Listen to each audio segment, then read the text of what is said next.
na nikazunguka Kenya mzima. And through the lessons of campaigns and the lessons during governance, I have come to appreciate that it's actually easier to campaign than to govern. And I say so because saying this in good faith, I realized even on that the real battle was in the deliverables that Kenyans expected. And I have to say again in good faith, because we had a captain, and I always so clear on where you are taking the people. Unfortunately, after we won, I want to be honest with Kenyans that we engaged in a lot of trial and error, and especially in the beginning years. And that is the reason I have been having a burden, that whatever I do in terms of politics, it has to be based. The decision we are making today, and I'm communicating to Kenyans today, is on how we proceed. It is not about where we were and where we should be. Where we were, we left.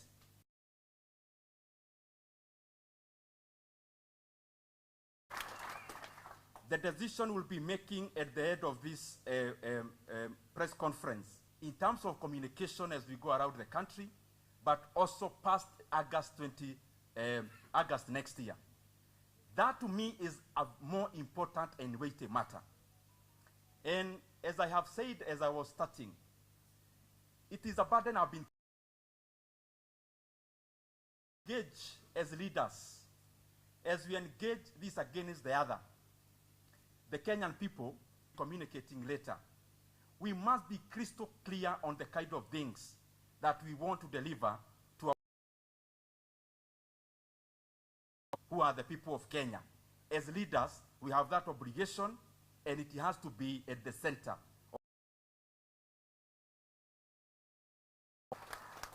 And as I get there, I'll give a few points in terms of the kind of things I think must form a lot of time. As I've been silent, wakati nimekuwa nimenyamaza, nikiangalia nchi yetu ya Kenya in all the sectors, and have actually single-handedly come up with almost a full booklet. It's not a manifesto. We have had this one. I have had an opportunity to be at a place I'm serving Kenya, where I had the bird's eye of Kenya across all the every sector. What is it that we can do to the people of Kenya? Next year, August, Kenya becomes a much better country. President Mwai Kibaki left.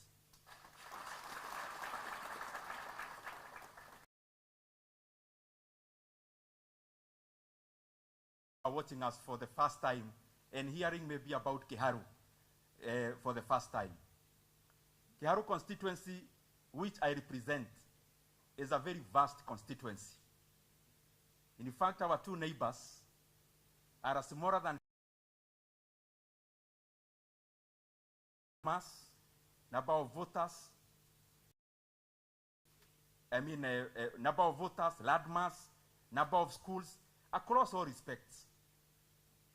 And I am very glad to for Kiharu, serving my second term, because we have been able to transform many things across the educations. The one we got, the ones we have built. Children in a rural constituency like Kiharu, they go to school where Kiharu, wanaendaga kupigiwa picha, photo session. Jambo la pili ningetaka nitaje, and we have around 12,000 learners in those schools. We have a program we run called, na sio ile ya machine, hii ni chapati kabisa. Allow me, my friends and Kenyans, because later I'll be giving crystal clear where I'll start hearts with all Kenyans to deliver Kenya next year in August. We have done it in Kiharu to show that Kenya next year. On the education sector, and I'll be giving just a summary. We start from ECD. We have to change it from next year. We have to change it, and that we have a body that is looking at the welfare of all ECD teachers from basic education and that which is free. 10 billion Kenya shillings. And that issue is that the national government of our produce in our villages. Kama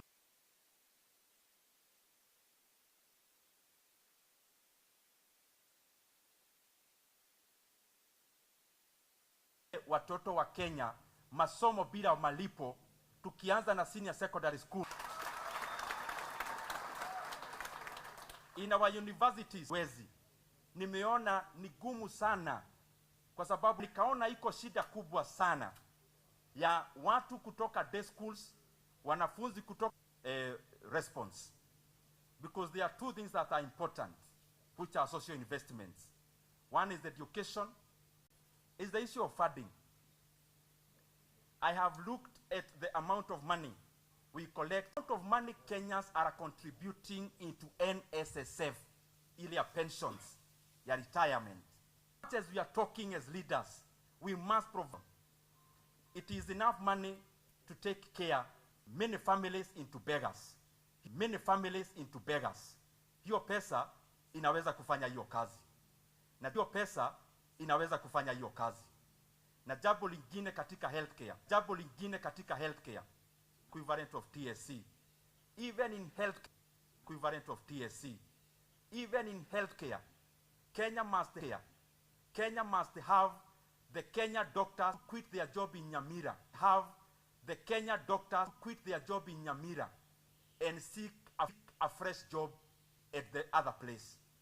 If we have a national plan, watching us tonight, all families, all watching us tonight, all families, most of them, they are willing and able, but our country cannot provide an opportunity. They are willing and able, but our country cannot provide an opportunity for them. And I'll give a few areas. I'll just give a few areas. I'll just give a few. One is that all the economies of the world, you cannot talk about all the economies of the world, you cannot talk about manufacturing without talking about the cost of power. To start talking about the cost of power, to sell it to the next factory, so that we have as many producers of energy. Yet it is a company, just to cite like two, Transco Power in Nigeria, Geregu Power in Nigeria.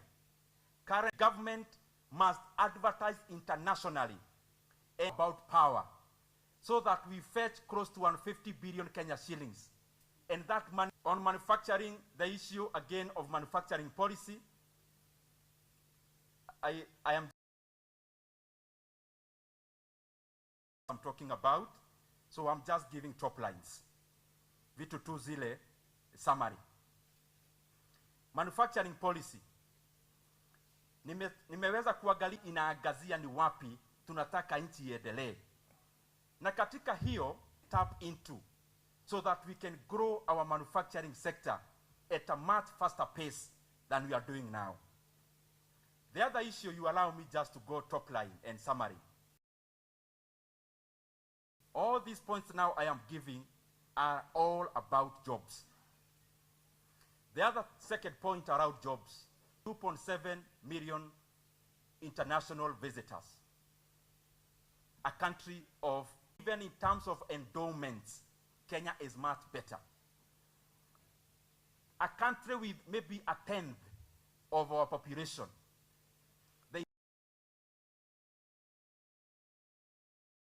There is something we can do so that we grow our tourism sector. Diversity. For every 3 million visitors, we create 1 million jobs.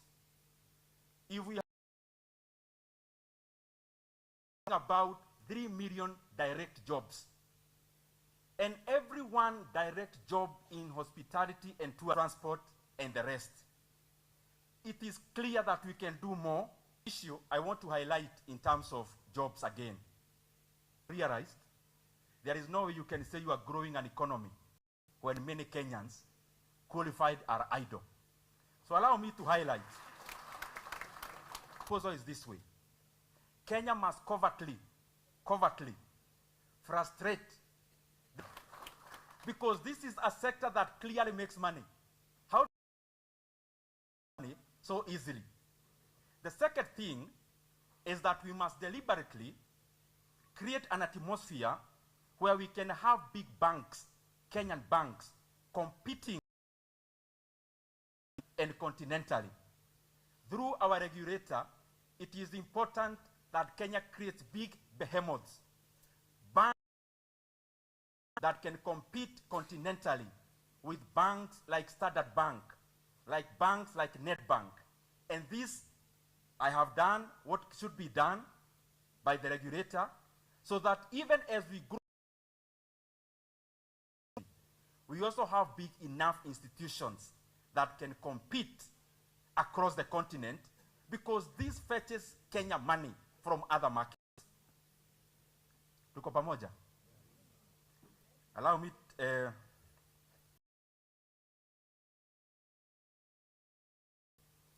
to highlight just briefly about agriculture. Agriculture currently is dominant in our economy when it comes to jobs. Many Kenyans in rural areas, precisely 70%, are employed in the agricultural sector. But the productivity is too low. Even with the fertilizer subsidy, Kenya is facing an imminent maize food shortage in the next 3 months. I can assure you, Kenya can only import maize to sustain ourselves in the next 3 months.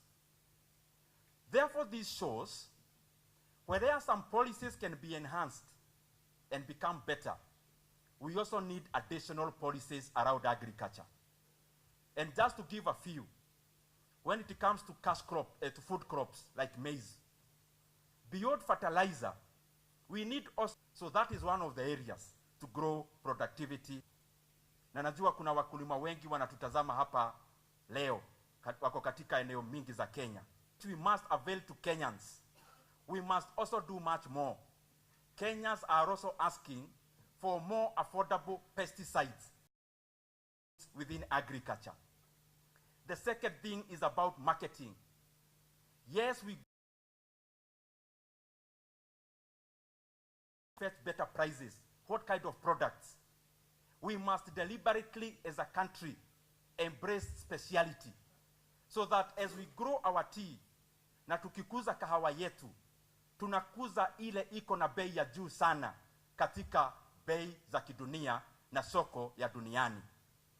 And agriculture has an opportunity to raise productivity to the millions of farmers who, because I think, but there are some chokes and there are some bottlenecks. Utaniruhusu, lakini ningetaka naangalia ndio tusiache ile muhimu.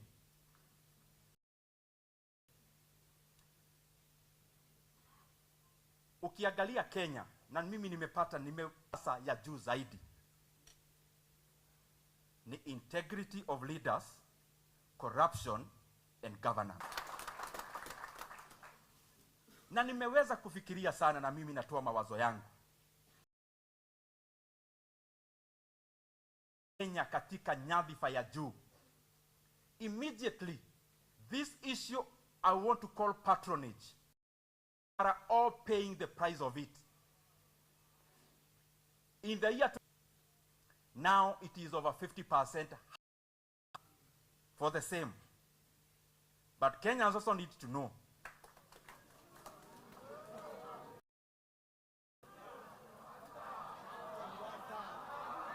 address.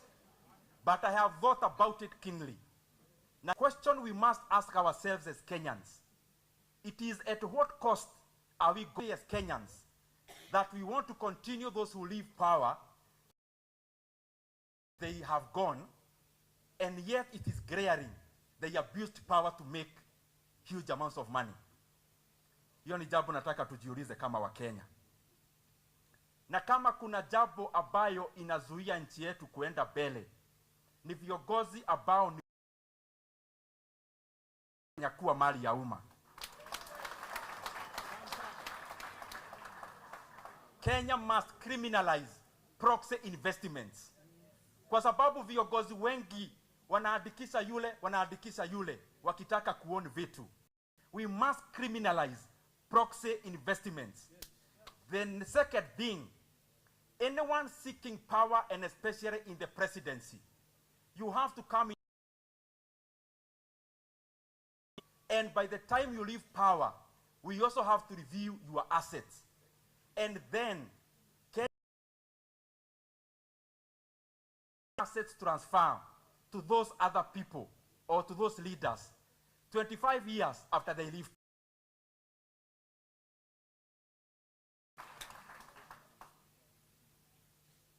Hii ingine nitakibia kiasi.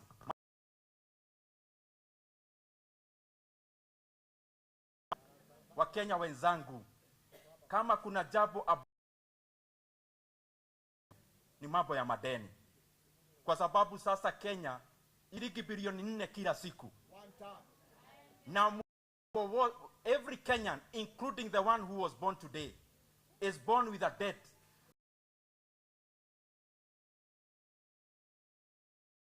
Na tunaendelea kukopa kwa kasi than before. There are many things I'm proposing, including that we have as a country to come out of this issue of debt, dear Kenyans, is oil and minerals. Seriously.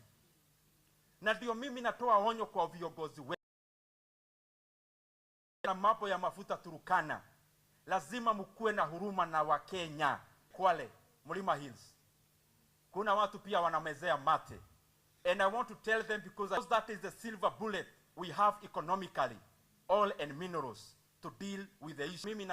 My proposal is as follows: that from 20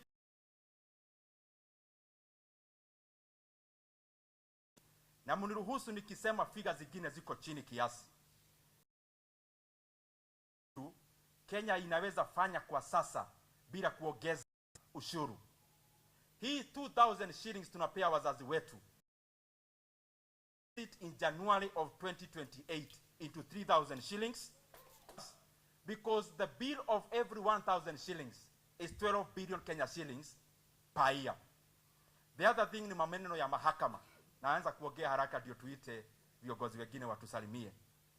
Ndio tuweze kupeleka mambo ya mahakama ikue so that we give justice, tuweke kwa sheria that our judiciary must receive 1.5% company called KDSS.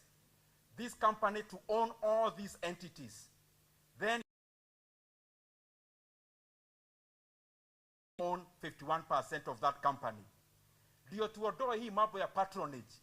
Ukienda hii Citizen, ukienda, muniruhusu wa Kenya sasa niende kwa mambo ya siasa.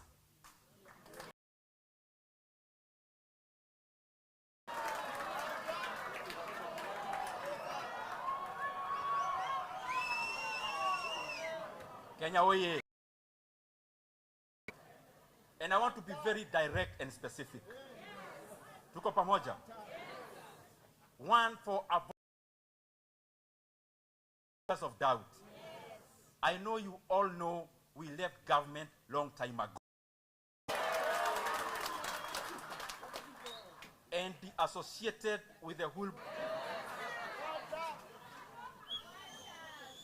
The second thing I want to skizane tafadhali, because I want to be very direct. The second thing, mimi kama Ndindi Nyoro na wafuasi wangu kutoka leo nimeingia chama inaitwa People's Party of Kenya.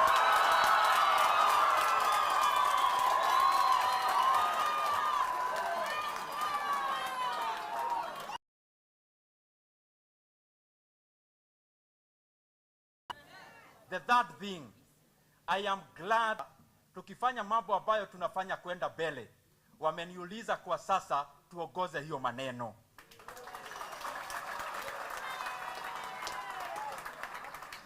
na mimi nimeitikia hiyo mwito. The third thing, us as all the membership of the People's Party of Kenya, we have today joined the opposition.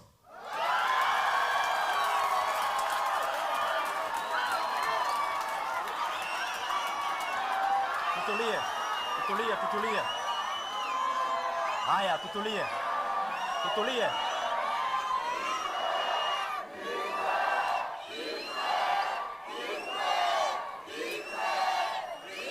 Haya, tutulie. Tusikizane kwanza. Tusikizane kwanza. Jambo, the other point I want to request the Kenyan people. Tunasikizana. Mukiangalia viongozi wale watapeleka Kenya mbele from next year. I also ask humbly the people of Kenya, muangalie pia People's Party. Pia wao wako na viongozi wanaweza shikana mkono na wengine na tukoboe Kenya August of. I also want to say this. I have taken time to the opposition leaders.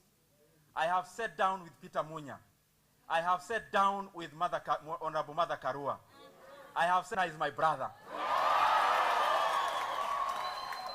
I have sat down with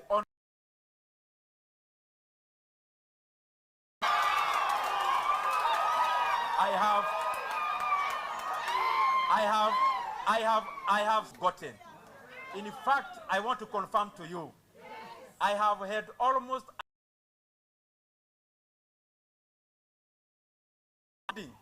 for a whole year, Honorable Dr. Fred Matiang'i. And therefore, I want to say this, in all the people's tours, that is the People's Party tours, sema, hii serikali imedhulumu wa Kenya ya kutosha. Na kwa sababu ya hiyo tamu yao ni moja peke yake. Na tutaangazia sana mambo ya kutrain aspirants. Aspirants wote wanasimama chama wani or MCAs. Wale wanasimama katika MPs na zinginezo. Country even up here. We also have credibility in our wards, in our constituencies and in our counties. To many areas. Haswa, mimi nitaenda Uasin Gishu County. Na nitaenda Nandi County. Nitaenda Bomet County. Yenu. Mnajua kazi nilifanya tukisaidia hata rais mwenye amekalia kiti. Eleza kwa nini after tumefanya hiyo kazi yote, kwa nini tunaenda kidogo tu Mheshimiwa Rigathi Gachagua anarushwa nje. Tunaenda Mheshimiwa Mohamed wa kule Pwani. Hayo mambo yote nitakuja kuwaeleza. Kwa sababu sisters, tukikoboa Kenya tunawahitaji. Na nimetaja hizo counties kwa sababu wako kwa roho yangu sana. Na niko na jambo ya kuwaeleza. Kwenda North Eastern, kwenda Nyanza, Mount Kenya region.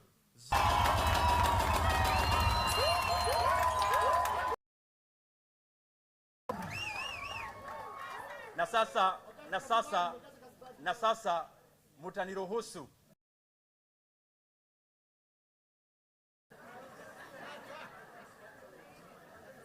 mutaniruhusu sasa niite ndugu yangu Senator James Orengo atusalimie.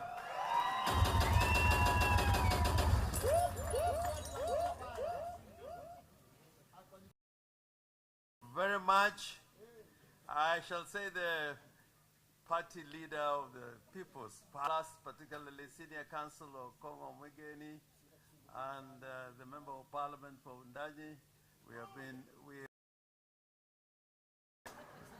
have been working together in Linda Mwananchi. I must say, if I had Ndindi Nyoro to keep on talking,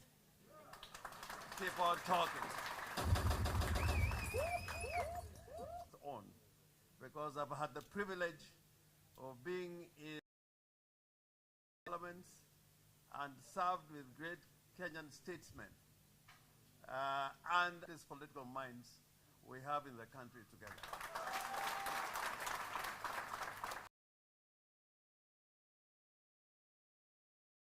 Sometimes it's easier to talk about what is wrong. But it is Nyoro in his political life, because of what he has to say is about Kenya, unlike many other politicians. And most of his speeches are not made for funerals, speeches are made for great events like today. I want to remind you that when ideas are right, then it doesn't matter where the idea is coming from or the age of that person who is bringing. 19th, I think 18th century, there was a young man called Pete the Young, 23 years old. And most that you see how the British government is run began in the, and I believe that Ndindi Nyoro, if he is in the right of this nation's governance, will get along with you as Linda Mwananchi. We have been working before of a political party, and me as a leader, Linda Mwananchi, our work begins together. But he has talked about many of the crucial things that are facing our nation. I agree with you, the faster in manufacturing economy, because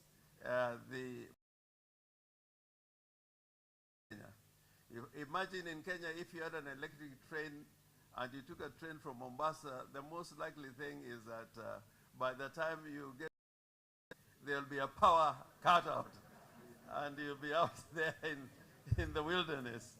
So I agree with you with a lot of the things that you say. But I believe that a leadership that is prepared to abide by the Constitution, particularly Article 19, which says, at the center of Kenya's democratic make Kenya a better place. And you would not have a Kenya as being given out as State House every other day. Elon Musk, you cannot be giving that kind of money.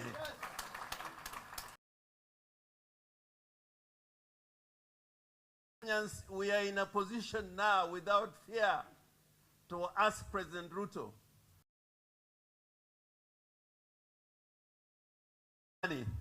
It is our money.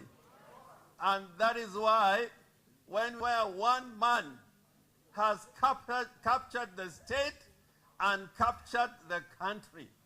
Even Mobutu never did that. So we must have a sense of national outrage, because we may not, solving the problem does not begin with elections. Solving the problem begins with making Kasongo's life very difficult now, not next year. And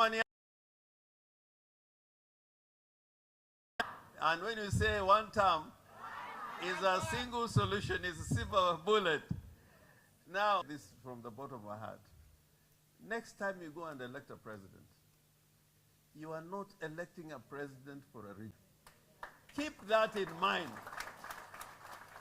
And if you keep that,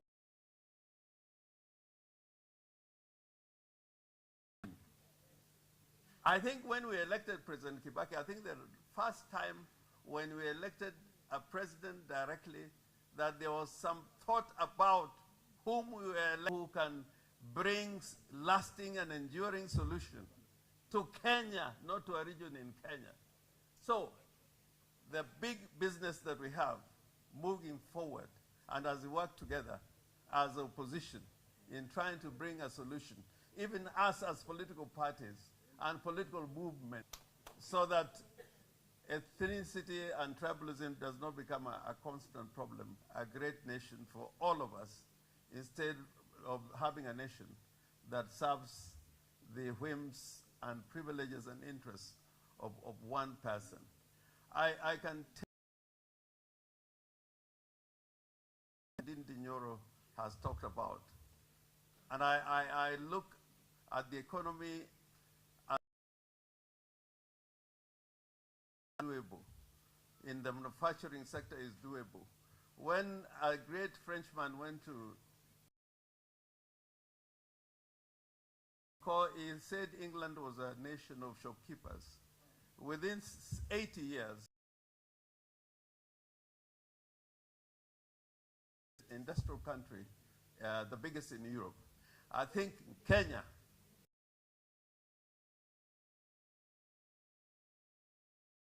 that he has put on the table. Kenya,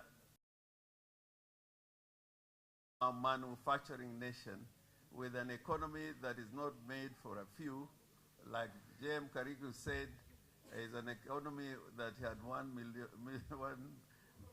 7 millionaires and 7 poor Kenyans. It is possible to have a Kenya in which we can provide for everybody's need, and that can be done. So I pray, let's walk this journey together, and I know we're going to work together. I can say that as a matter of fact. You should keep on talking. Thank you.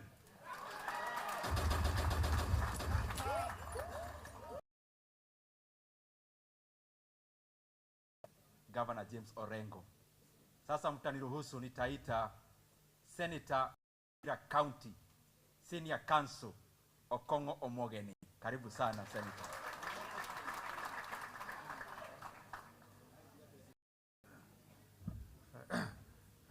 Wageni wa Ndindi Nyoro, watu wa one term, mjambo. Inawezekana ama haiwezekani? Asante sana. Kwanza mimi nachukua fursa hii kwa niaba yangu na kwa niaba ya watu wa Nyamira kutoa hongera zangu kwa Mheshimiwa Ndindi Nyoro kwa ile hatua ambayo amechukua hii leo kuungana na wale ambao wako katika kangamano ya ambayo wanataka kumuondoa mamlakani kupitia katiba tuliyopata na kupitia ile kura tutapiga mwaka ujao. Huyu mtu ambaye anaitwa Mheshimiwa William Ruto. One term yawezekana ama haiwezekani? Kwa hivyo Mheshimiwa Ndindi, leo ni furaha sana. Mimi ni kati ya wale wa Kenya ambao nilikuwa najaribu kuketi, ninaangalia fikra za Mheshimiwa William Ruto, yale maoni yake kuendesha Kenya mbele, na vile mimi nakufahamu wewe, na nilikuwa nasema wewe na Ruto ni maji na mafuta. Kwa hivyo nafurahi sana leo kwamba umeondoka, na mimi nakuunga mkono katika safari ya kuunda chama cha People's Party of Kenya. Na tunakukaribisha katika ukumbi wa upinzani. Pili, mimi nimefika hapa sio kwa niaba yangu peke yangu, lakini pia nimekuja kama seneta ambaye namwakilisha mheshimiwa ambaye pia katika wale wanaotaka kumuona Mheshimiwa Ruto akiondolewa mamlakani. Nimepewa salamu nikuletee na kiongozi wa chama cha Jubilee Mheshimiwa Dr. Fred Okengo Matiang'i. Na aliniambia nikifika hapa nikupe salamu zake na nikuhakikishie kwamba hii safari ambayo umeanza hivi leo anaungana nawe na mtatembea pamoja. Na kama wakili mimi nakubaliana nawe kwamba ikiwa tunataka kukomboa taifa letu la Kenya, mpaka tufikirie vile tunashughulikia wale ambao wanapewa nyadhifa za uongozi, lakini wanachukua nafasi hiyo kunyakua mali ya Wakenya. Na sisi hatutakuwa taifa la kwanza. Mheshimiwa Orengo anajua hii nchi ambayo umetaja ya South Korea imemfunga rais wakisha toka mamlakani. Ukisoma historia ishawafunga rais wa zamani wakisha toka mamlakani. Ukitembea kule Brazil washafunga rais akitoka kule mamlakani. Mimi najua katiba ya Kenya kipengele 240 inasema kwamba rais ule aliyeko ofisini kwa sasa hivi, Mheshimiwa William Ruto, yeye ndio mwenyekiti wa nation pale kwa katiba, kwamba yeye ndiye ana supervise all the police entities, kwamba maaskari kule Keumbu, askari wenyewe ndio walikuwa wanasimamia wahuni waliokuwa wakija Kisii kutoka ile timu ya Linda Mwananchi. Sasa mimi nauliza Ruto, una supervise nini wewe? Una supervise nini? Inasema yeye ndio chairman. Kusupervise inamaanisha usimamie. Sasa yeye anasimamia polisi kuwa wahuni wakuja Kenya. Nimefurahia kwamba zungumza maneno ambayo yanatafuta kuleta suluhisho kwa yale matatizo ambao Wakenya wanayapitia.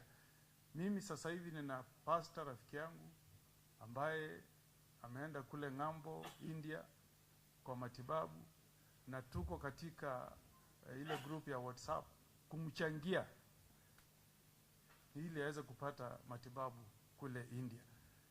Nafurahi kwamba ikiwa sisi tutaungana pamoja, tutafute suluhisho kuwasaidia Wakenya ambao wanatafuta matibabu waweze kutibiwa katika nchi yao, itakuwa jambo la maana sana katika nchi yetu ya Kenya.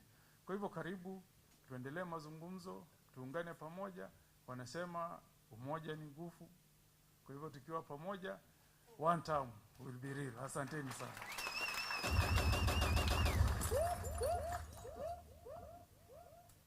Asante sana Senior Counsel. Tuko na mawakili wawili hapa mashuhuri. So ukifanya jambo hapa, mawakili wako hapa. Hata usipolipa bill wataona ni aje. Sasa wacha niite kaka yangu, my brother from Taita Taveta, Mheshimiwa Dan Mwashako.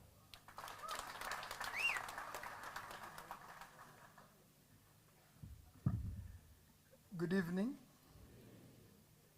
Party Leader, People's Party, Senior Counsel, James Agri Orengo, Senior Counsel Omogeni, na walikwa wote. Mimi nitakuwa na maneno machache.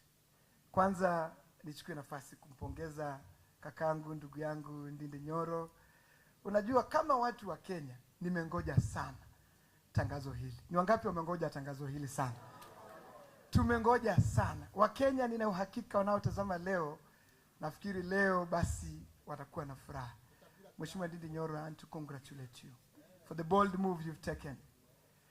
If you guys remember, there's a gentleman called Mahatma Gandhi. Many years ago, spoke about 7 social sins. Dhambi za jamii alizoongea ni siasa bila kufuata kanuni. Kenya yetu hii, kile ambacho kimetuumiza sana ni viongozi kuuliza viti, lakini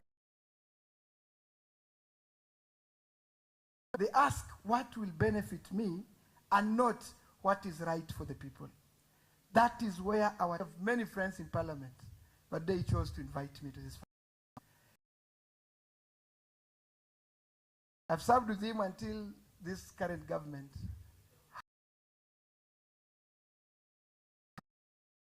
Some of us saw a leader in him as a chair of budget committee in parliament. I served second term, so I've had other chairs before him. So I've served the budget committee for the last 9 years.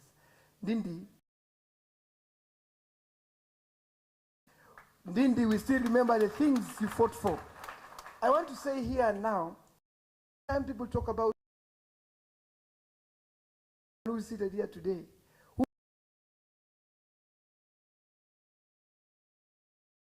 so yes, people talk about, yes, credit goes to other offices, but I want to say here and now that Ndindi Nyoro played a big role. employment of teachers, and many other things we did. I remember how you vividly spoke about against securitization. Ndindi, the things he spoke here today, he's not starting to speak to them about them today. You have spoken about them in Parliament, you've spoken about them in committees, and I know that what you say. Mahatma was not his original name. He was given that name by the people of India because of his soul. Mahatma basically means great soul. So you can imagine, because of his character, people gave him a name. I look forward, one day this country will have a leader, a president, that people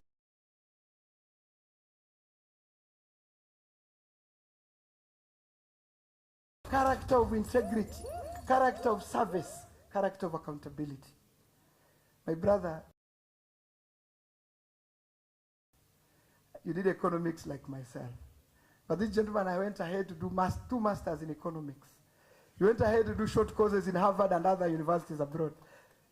My brother, last year when he was finishing his second 2 masters in economics, I was doing masters at Stratham of Public Policy.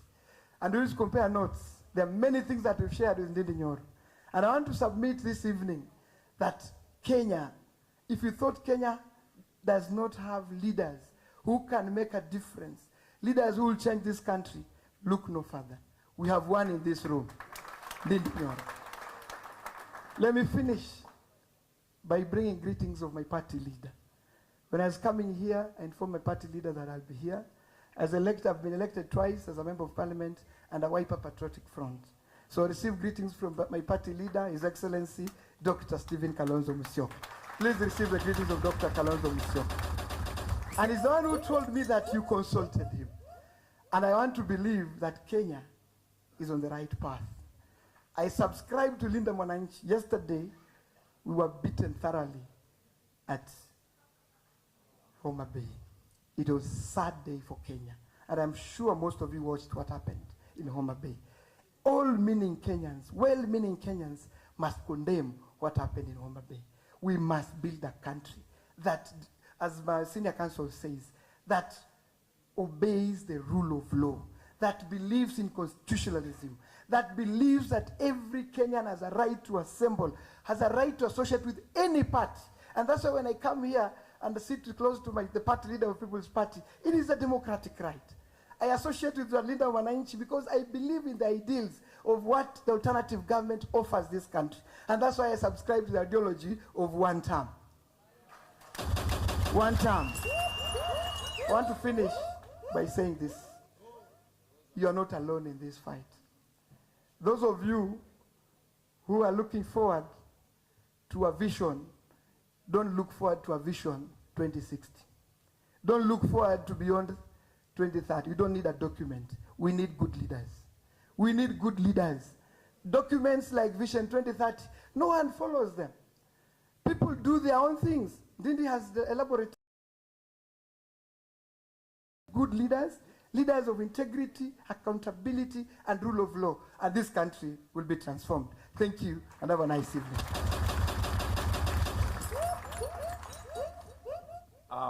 Before I call Bishop to also say something and close with a word of prayer,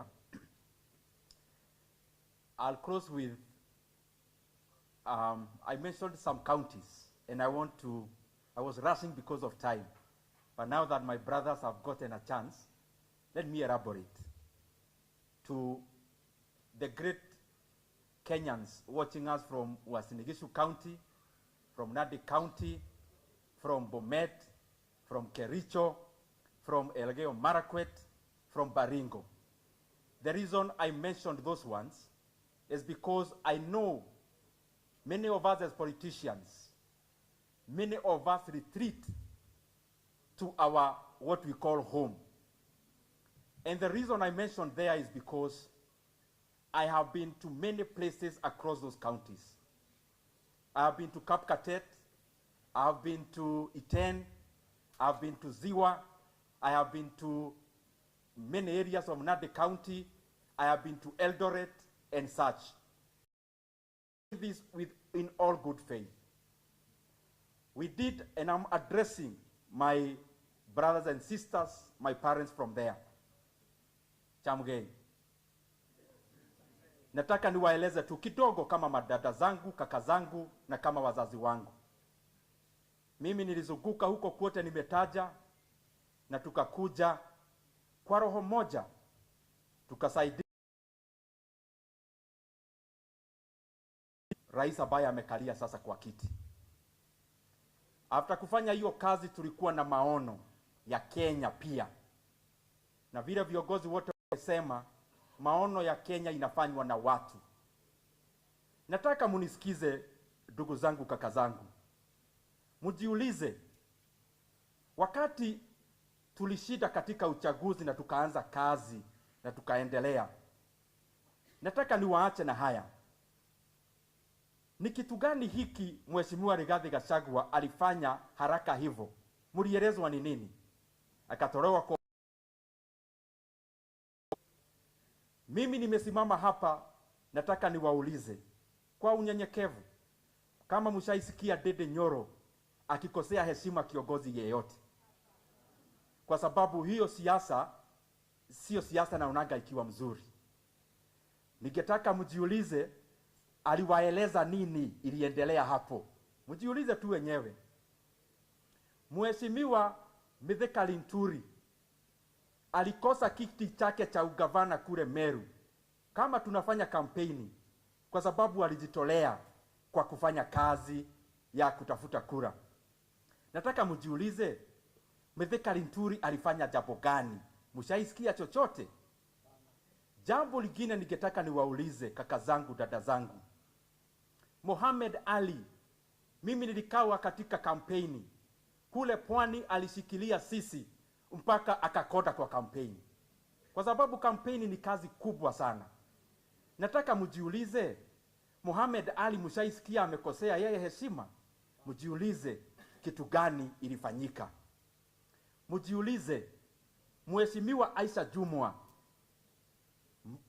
shagazi wa taifa, akashikilia kule Kilifi mpaka akakosa kiti chake cha ugavana. Nyinyi wenyewe mjiulize, mshaiambiwa mashida yake ni gani? I want to plead with you. Kenyans have no problem with the president. It is him who has a problem with Kenyans.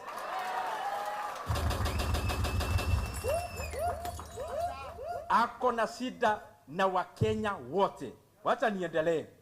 Mimi nilikuja mpaka huko, na katika kampeni tulikuwa tunawaeleza nini? Stima itakuja hapa, maji itakuja pale. Nataka niwaulize, imeletwa? Jambo lingine, na ni hizo county nilitaja naelezea. Last year mkaona kiongozi wenu Mheshimiwa Gideon Moi, wakati kulikuwa na uchaguzi kule Baringo, nyinyi wenyewe kaka zangu, dada zangu, mkamuona amepigwa picha wanatembea huko na suti mzuri, na mkasema, oh, what a good thing when brothers are working together. Na nyinyi mkiangalia yeye na Gideon, angalia wa maneno waliongea kwa pamoja, nani hakutimiza upande wake?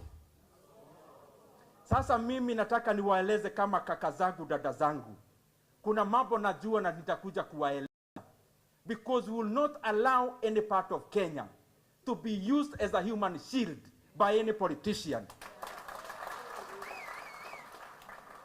It is very, very clear. Kama Wakenya wangekuwa na shida na yeye, hawangempea kura. Yeye ndiye ako na shida na Wakenya. Mambo Wakenya waliambiliwa hakuna. Nyinyi wenyewe mkaambiwa, oh, mnakuja kuniona hapa kwa boma. Sitataja, mnaijua. Na ile ingine boma ingine. Niwaulize, mnaonaga watu kwa hizo boma? Mimi nataka niwaeleze, Kenya ikikombolewa na Kenya ikiendelea mbele, inasaidia Wakenya wote. Let us not get used by leaders, wakati mambo yao imefeli ya kutekeleza, wanajificha nyumbani. Na ndio maana mimi nitakuja hapo. Yule kijana wenu alizunguka Kenya, ndiye huyu bado kijana wenu sasa. Na nitakuja huko niwaeleze kinagaubaga, because I want all of you tushikane mkono na Wakenya wengine wote. Mtu akifeli ni yeye amefeli. Kenya ikienda mbele, sisi wote tunaenda mbele. Na ndio maana nilikuwa nimetaja hizo counties, kwa sababu najua sisi kama viongozi tunajua hiyo binu ya kujificha na wale wanatoka karibu na kwenye tunatoka.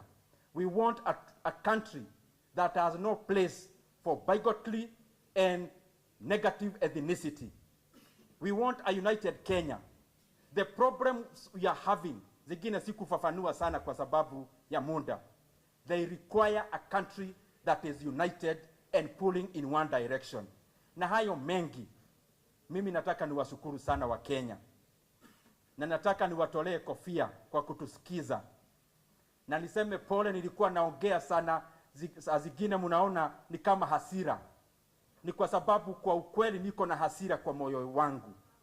And I know for sure, as leaders, if we do the right thing, our country is so blessed to serve all of us. So nawatakia kila laheri, Mwenyezi Mungu awabariki.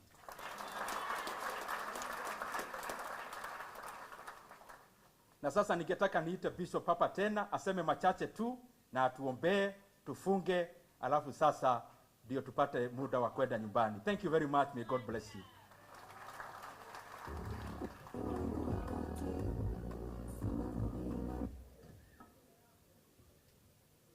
People's Party Leader, Honorable Ndindi Nyoro, I think I don't need to beat my chest. You know how far we go, so God bless you. Over the years, I've managed to have the privilege to be among the key advisors of this gentleman. And I can tell you, wisdom is in this house. You are not in support of a young person like this leader, uko na shida zako. Now, I want to take 2 or 3 minutes because the assumption is always, and which I told you, I had my own programs that I was doing, but based on our relationship, I felt I should come and be part of this thing. So we are called to begin a program, and we are called to end a program. And so what I decided to do, apart from studying, I studied leadership and governance. So the few 2-3 minutes I'm going to take to present my case, I would request every single person to kindly listen. Started something called Made in China 2025. It was a program where they wanted to make sure that in the next one was what you call green energy. Number 2 is what you call electric cars, which is where you get the BYD, build your own dreams and stuff like that. Very important. 10 years later, the 3 leading solar power grids in the world are from China. One of the biggest manufacturers of electric vehicles are from China. It is you have fish from China. What a shame. Can I tell you how China became China? How China dealt with corruption? Munataka kusikia? They imposed penalty. Na mimi najua junyi ni wa Kristo, ningetaka niwaeleze kitu moja. According to the King James Bible, which was written by King James in the 1500s, it was captured, thou shalt not kill. But when you look at the original interpretations, when you came to the NIV and the New Translation, it is actually the word murder. There is a difference between killing and murdering. Killing is a subject matter to offer justice, to offer accreditation to a specific thing that you have done. Murder is any death that does not have any accreditation. And what you are seeing in our generation is not killing, but murder. If a person comes here and you decide to defend yourself, have you killed or you have murdered? Thank you. Have you killed or you have murdered? So my request is, as we keep going forward, kwa sababu watu wamezoea kuiba vitu za Wakenya, me I would request that this same thing that China did ifanyike hapa Kenya. Unachukua kitu ya mtu, unasonga ukisonga. We will not allow anyone to take the church for granted again. And as I was very clear to Honorable Ndindi Nyoro, if you are looking for a person to come and do an opening prayer, don't call me. Because 80%, in fact, today I was telling people, Mount Kenya is not the biggest voting bloc. Stop lying. Neither is Western, neither is Central or Eastern or Air. The biggest voting bloc is the Church of Jesus Christ. And for a long time, you have come to our churches, lied to us, taken advantage of our people, and not done what is qualified. Let me say this on behalf of the church. Haitawezekana tena. If you say you'll do something, you better go ahead and do it. Simple and clear.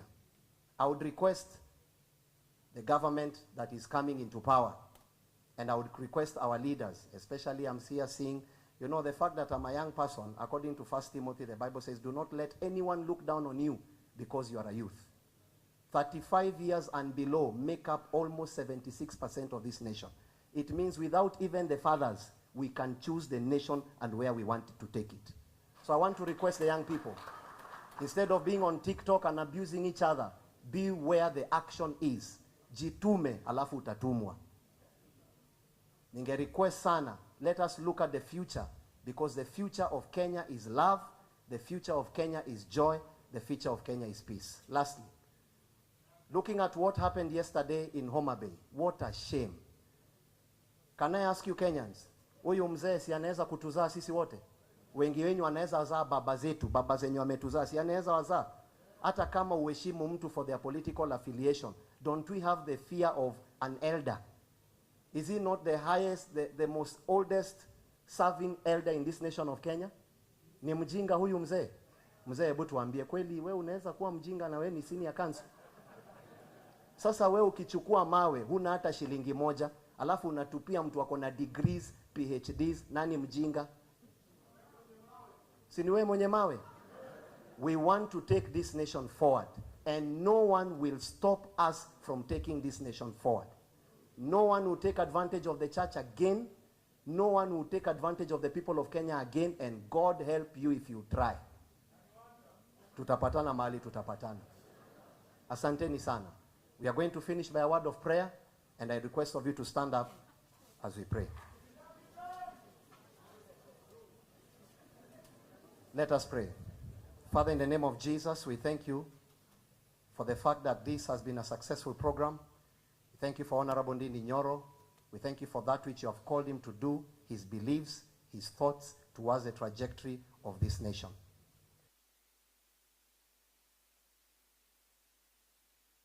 I have built, but he has remembered not to be another Nebuchadnezzar. It is not him that has built, but Christ in him, the hope of glory. Thank you for the nation of Kenya. Thank you for the leaders that you are bringing into space that fear the name of the Lord.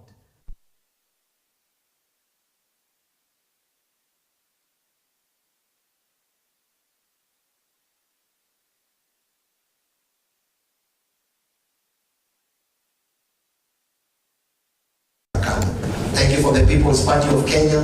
Thank you for the wisdom that you're going to put inside them. I pray that this party will not be like any other party, but it will